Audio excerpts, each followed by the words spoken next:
this, like that, like this, like that, like this, like that.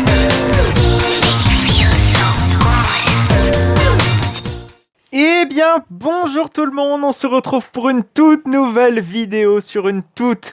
pas toute nouvelle série, alors absolument pas, hein, puisque c'est l'épisode final du contest de Silverwood Valley avec ma petite création. Je vais insister beaucoup sur le petit parce que quand on a vu les résultats du contest de Silverwood Valley, franchement, les créations étaient tellement énormes, tellement imposantes et tellement immersive aussi qu'elle ne faisait que je ne faisais clairement pas le poids face à elle. Bon, aujourd'hui, ça va être un épisode bilan des créations qui ont pu être rendues pour ce contest et bilan aussi de ma création, des critiques qui ont été faites sur ma création. Alors malheureusement, à l'heure où est-ce que je parle, c'est-à-dire la veille de la sortie de cet épisode, les commentaires des jurés n'ont pas été publiés, en tout cas pour l'instant pas encore été publiés, alors que ça fait quand même bien 2 mois que ce contest s'est terminé.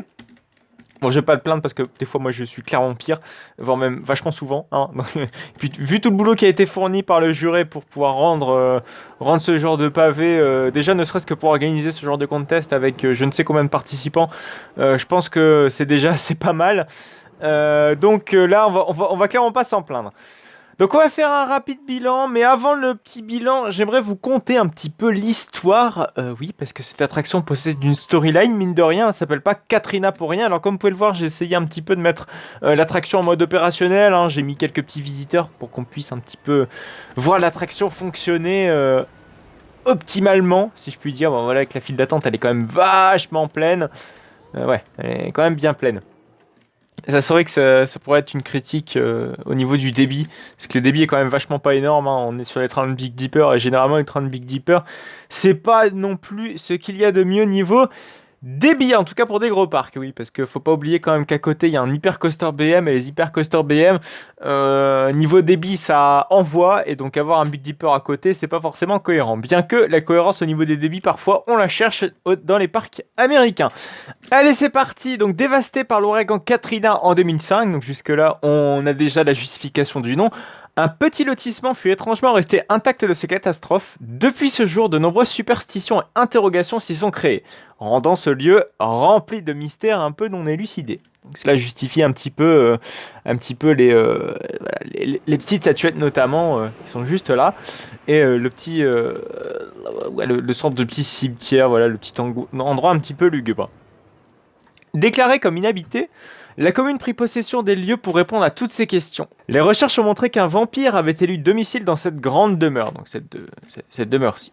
Son pouvoir d'immortalité aurait protégé sa demeure et une maison mitoyenne de la catastrophe, mais les causes de son décès restent encore floues. Beaucoup pensent à une agression aux pieux. L'esprit du vampire entrait encore ces lieux et sa soif de vengeance serait énorme. Dans le but de rendre les recherches publiques, la demeure est désormais accessible durant les heures d'ouverture de Silverwood Valley.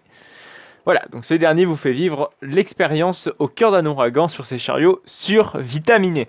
Voilà donc pour la storyline, une storyline assez courte. J'ai pas voulu rentrer trop dans le détail pour pas trop immerger non plus notre jury et pour éviter de vous immerger aussi dans trop de détails, autrement ça n'aurait plus de sens. En tout cas pour un parc américain aussi, parce qu'avoir une storyline trop poussée parfois ça tue un peu le réalisme, je trouve, alors qu'on est censé être dans un parc américain. Vous voyez un petit peu le truc. Donc, j'ai essayé surtout dans cette storyline de lier tous les éléments importants que j'ai placés dans la théma de la file d'attente. Donc, c'est-à-dire ici la file d'attente extérieure avec la crypte et puis toutes ces choses-là qui rendent un peu les choses surnaturelles. La petite bâtisse ici, parce que je savais pas quoi en faire au début de cette petite bâtisse. Je me suis dit, je sais pas si je vais l'intégrer à la storyline. Est-ce que c'est la maison du vampire? Est-ce que ça l'est pas? Et bon, finalement, j'ai dit voilà, son pouvoir d'immortalité a protégé sa maison et puis la maison voisine. Comme ça, on n'est plus emmerdé par rien, si je puis dire. Et on n'est pas emmerdé aussi par le fait que la maison finalement, visuellement, elle est pas ravagée. Vous voyez le truc? Elle est pas ravagée. Donc, dans la storyline, il fallait que ça apparaisse ce truc-là, parce que ok. Le nom du coaster c'est Katrina, mais il n'y a rien du tout qui a été endommagé par par Katrina durant la catastrophe, alors qu'il y a juste, le nom qui en ressort. Voilà, je sais pas si vous m'avez complètement saisi. Et bon, on suppose aussi que du coup le bayou, en tout cas la zone du bayou qui entoure le coaster, a eu le temps de se reconstruire et donc du coup a eu le temps aussi de se relever de la catastrophe Katrina. Bon, juste pour la petite parenthèse, hein, Katrina, on est bien sur l'ouragan qu'a subi la Louisiane et la Nouvelle-Orléans, surtout la Nouvelle-Orléans, hein, la ville de la Nouvelle-Orléans, aux États-Unis. Voilà, c'était pour la petite parenthèse. Excusez-moi, ça fait un petit peu longtemps que j'ai pas tourné de vidéo en fait. Pour la petite parenthèse, ça fait 2 mois très exactement que j'ai tourné l'épisode précédent, donc l'épisode de la semaine dernière, ça fait 2 mois que j'ai tourné. Et j'ai pas tourné de vidéo depuis une semaine et demie. Là, il faut que je reprenne un petit peu, je suis désolé. J'ai d'ailleurs extrêmement eu du mal à vous lire ma petite storyline. Mais bon, c'est la reprise. Ça redémarre tout doucement.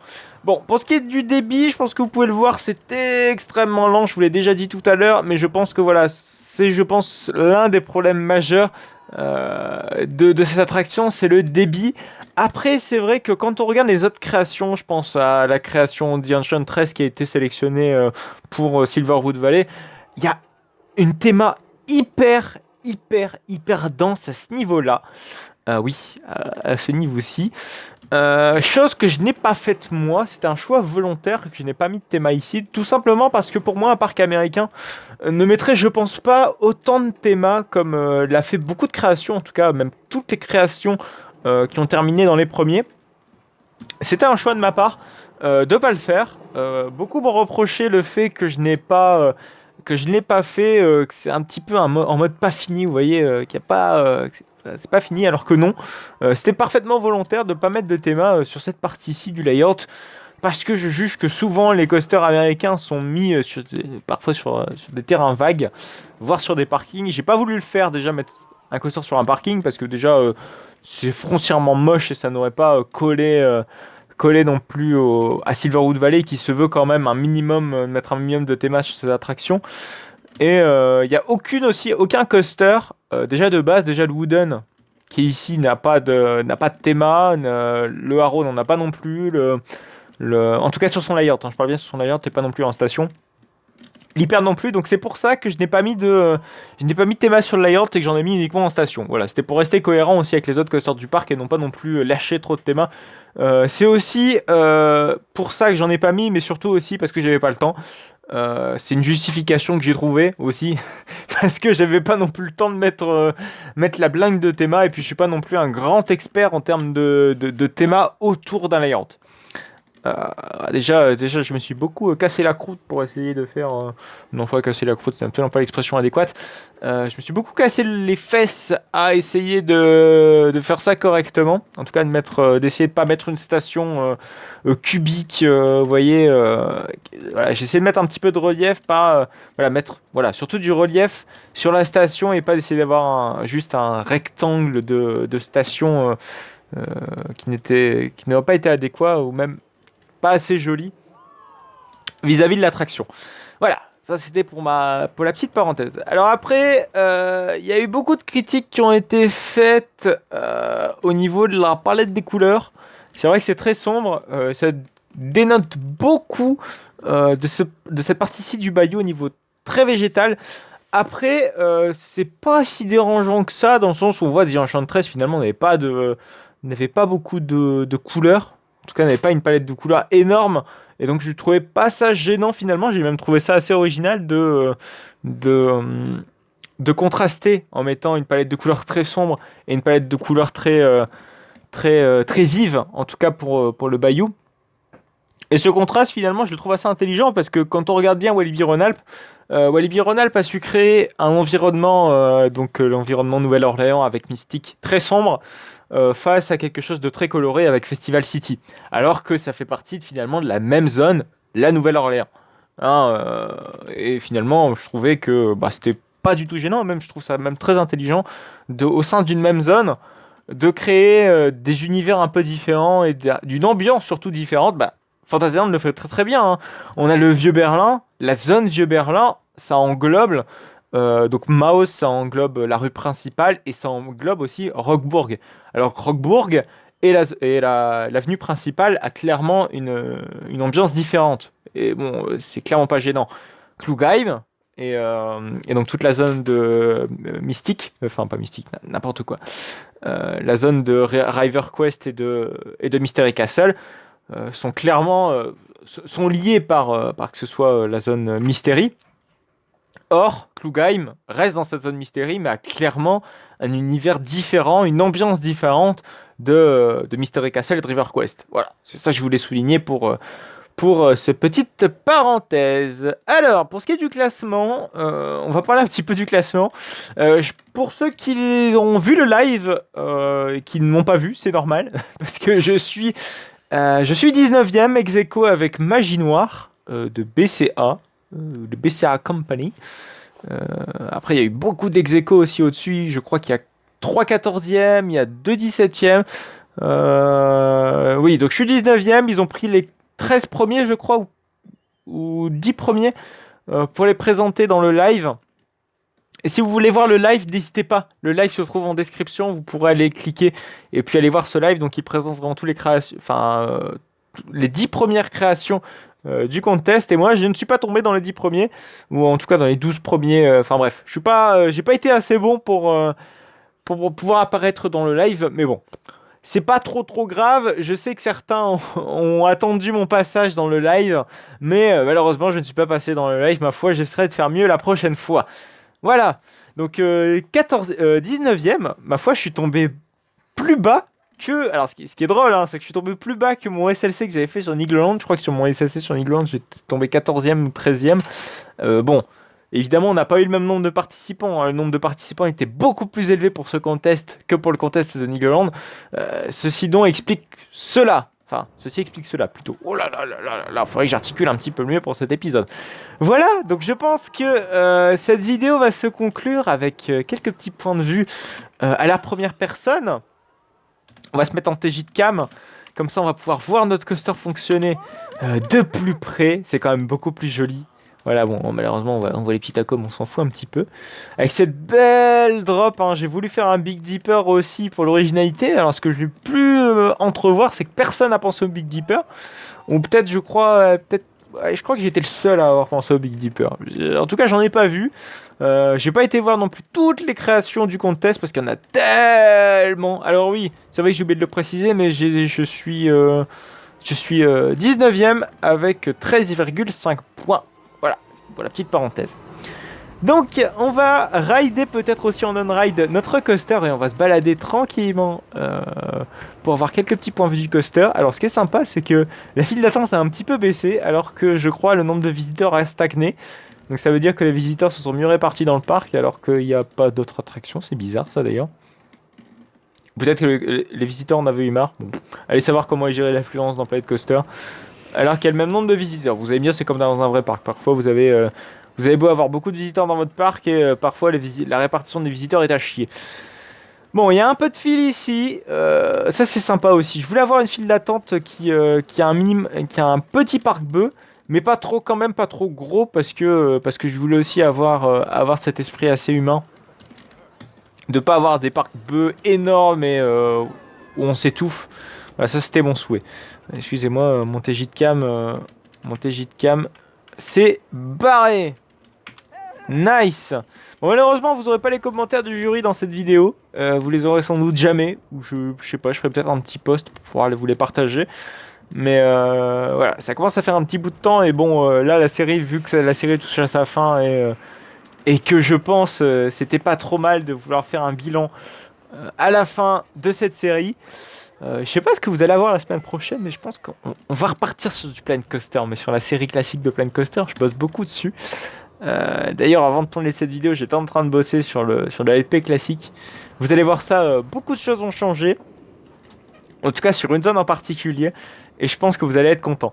Alors, on va quand même faire notre petit on-ride. Alors oui, c'est vrai que j'ai pas placé l'entrée passe. C'est vrai que j'aurais pu la mettre, en tout cas la mettre active, mais je voulais laisser le choix à l'opérateur, hein, ou non. Enfin, l'opérateur, quand je dis l'opérateur, c'est l'acheteur de l'attraction, c'est-à-dire Benji et Luc, pour ouvrir ou fermer la file passe. Mais finalement, il n'y en aura pas. Là, par contre, excusez-moi, il y a quelques petits bugs. On va peut-être pas faire l'on-ride maintenant. J'aimerais peut-être vous faire 2-3 petits points de vue en backstage. Alors oui, c'est vrai aussi qu'il y a une chose qu'on m'a reproché. C'est que j'ai pas... Alors attendez. Gid Cam. Voilà. C'est qu'au niveau de l'éclairage nocturne, je l'ai pas bossé. Et c'est vrai qu'il y a juste un virage qui a l'éclairage nocturne. C'est dommage, c'est vrai que j'aurais pu mettre plus d'éclairage au niveau du layout, mais je me suis dit, vu que j'avais pas mis de théma, je sais pas si l'éclairage nocturne allait vraiment changer quelque chose, mais c'est vrai que ça fait pas fini du coup de nuit. C'est dommage, on sent qu'ici j'ai commencé à faire un début d'éclairage, mais je pense que c'était pas suffisant pour avoir autant de points. Bon, il y a une petite chose aussi, c'est que ma création, elle est difficile à visualiser dans le parc, tout simplement parce que de une, il n'y a pas énormément de thémas. Oui, il n'y a pas énormément de thémas sur le layout et donc du coup on a du mal à visualiser comment ça pourrait s'intégrer dans le parc. Et c'est vrai qu'il faut vraiment bien s'imaginer du coup les barrières délimitant la zone du parc parce que j'ai conçu aussi le coaster comme ayant les barrières là. Enfin, tout ce qui est le gros bâtiment d'entrée, les barrières délimitant le parc, ce qu'a déjà construit Luc au niveau du bayou. De base en fait c'était pensé pour et donc j'ai pas trop non plus poussé la théma. J'en avais déjà déduit que vu qu'il y avait de la théma sur le côté, je me suis dit bon ça allait être suffisant et peut-être que Benji et Luc allaient peut-être adapter un petit peu en mettant 2-3 petits rochers. Mais bon, ça se comprend quand on voit les autres créations absolument fantastiques que nous ont pondu les premiers créateurs. Franchement, j'étais sur le cul quand j'ai vu tout ça. C'est tellement immersif, tellement bien pensé et tellement original que bah forcément une création comme ça, ça fait un peu tâche quoi, clairement ça fait un peu tâche. Bref, on va tout de suite s'empresser de faire une petite on-ride avant de se quitter. Alors on l'a fait de nuit, ouais on va la faire de nuit, voilà c'est tout beau de nuit. Donc on va pouvoir démarrer avec on va pouvoir terminer plutôt avec cette magnifique création qui nous aura pris 7 épisodes, enfin 6 plutôt à la construction et un dernier pour le bilan. 7 épisodes, donc cette petite série qui était ma foi plus grosse que celle de Nigloland. Je pensais que ça allait être l'inverse, je pensais que celle de Nigloland allait être plus courte, enfin plus longue plutôt. Mais non, ma foi. C'est vrai que j'ai désactivé aussi le... Ah non, je l'ai pas désactivé. Le petit flash, le petit éclair. Mais j'ai pas entendu le son. C'est peut-être pour ça aussi que j'ai cru que je l'avais désactivé. Bon, c'est parti pour ce lift très rapide. Ah, je me suis aussi cassé le cul à faire tous les catwalks à la main. Enfin, des catwalks un peu plus personnalisés. Ce qui était assez chiant en soi. Du coup, je me remémore ce que j'ai fait parce que ça fait 2 mois, j'étais plus dedans. J'étais clairement plus dedans.